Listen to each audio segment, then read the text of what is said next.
Morning, শুভ সকাল। আশা করি সবাই ভালো আছো, আমরাও ভালো আছি। তো আজকে রাখি পূর্ণিমার দিন বা সকাল বাজে 6:30। তো বৌদি ফোন করেছিল 6টার সময় আমাকে যে তোমরা কি ঘুম থেকে উঠেছো? আমি বললাম যে না, উঠিনি। তো বললো যে উঠো, তোমার বাইরে বেটি আর তোমার দাদা আসতেছে।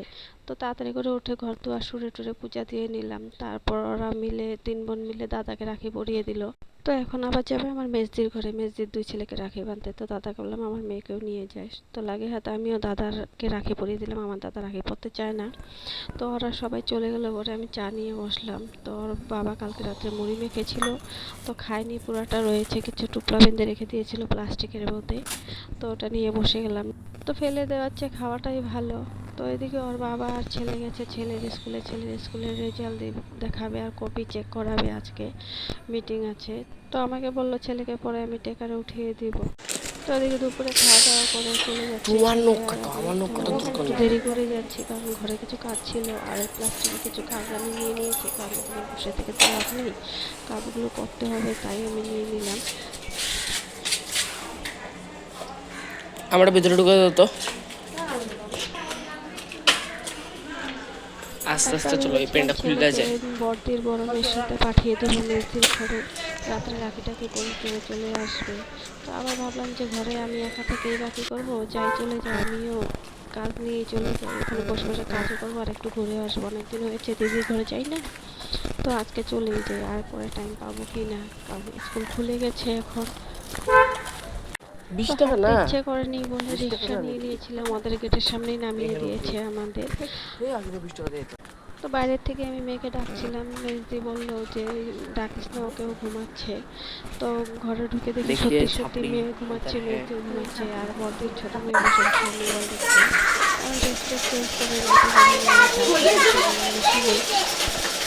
মেজদি আমাকে বললো যে তুই কাজ নিয়ে চলে আসলি, আমি আর আসতে পারবো না, বসবি একটু জিজ্ঞেস করলাম, বললাম না কাজ আছে তাই নিয়ে চলে আসছি।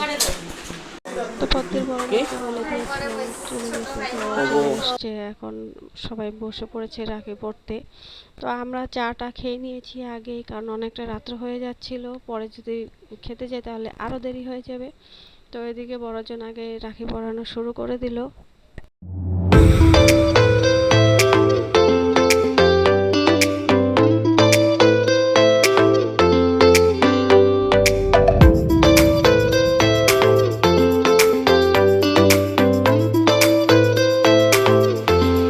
তো এক এক করে সবাই রাখি পরিয়ে দিল। ওকে পাইনি গিয়ে তো বসে বললো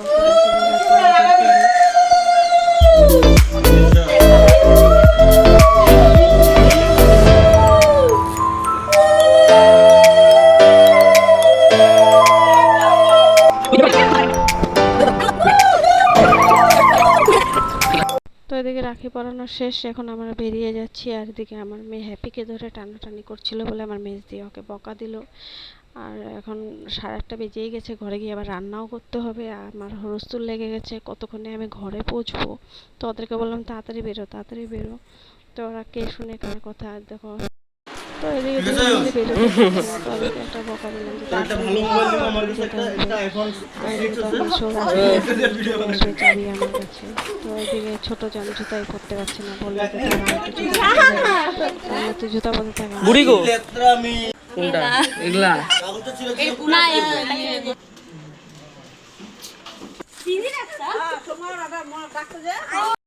তো অনেকটা বেরোতে হয় মেন রোডে। তো ওদেরকে বললাম তোরা ভেসে যাবে, বললো যে চলো ট্রেকারে গেলে হলো। আমি তো দেখ ট্রেকারে গেলে 20 টাকাই পড়বে দুজনে, রিক্সায় গেলেও 20 টাকাই পড়বে, ট্রেকারের জন্য দাঁড়াতে হবে, চল রাত হয়ে গেছে অনেকটা, রিক্সাতেই চলে যায়। বললো যে ঠিক আছে রিক্সাতেই চলে যাবো। এখন মেন রুটে এখনো পাইনি, দেরি আছে, বেরোতে 15 মিনিটের মতো লাগে। তো ওরা 2 বোন আমাদেরকে ফোন করলো যে মাসি তোমাদের রিক্সা কত দূর? আমি বললাম যে হ্যাঁ একটু দূরেই আছে। বললো যে আমরা তো পৌঁছে গেছি, তো আমরা ঘরে চলে যাই, তোমরা ওদিক দিয়ে ঘরে চলে যেও। তো আমি বললাম ঠিক আছে তোরা ওদিক দিয়ে যাস। তো ওরাও আবার ওখান থেকে ট্রেকার উঠতে হবে। তো ঘরে ঢুকে সন্ধ্যাবাতি দিয়ে পূজা টুজা দিয়ে আমি ঢুকে গেলাম রান্নাঘরে, রান্না বসিয়ে দিলাম। আর ওর বাবাকে ফোন করেছিলাম, বলল যে আমি আছি সামনেই লালগড়ে, সে ঢুকবো। আর তো আমি বললাম কালকে তো ছুটি আছে, তো আস্তে ধীরে আস্তে রান্না করি। আর বাবাও যখন এখনও ঢুকেনি, তো আস্তে ধীরে আস্তে রান্নাটা শুরু করে দিলাম। আর রান্নাঘর থেকে দাঁড়িয়ে দাঁড়িয়ে দেখছিলাম মেয়ে আর ছেলে ঝগড়া করছিল। তো আমি বললাম তোরা কি করছিস রে? বললো যে বোনু আমাকে মারছে। তো ও আবার বলছে দাদা মারছে। আমি বললাম দাঁড়া, আস্তে আস্তে দুজনকেই দিব।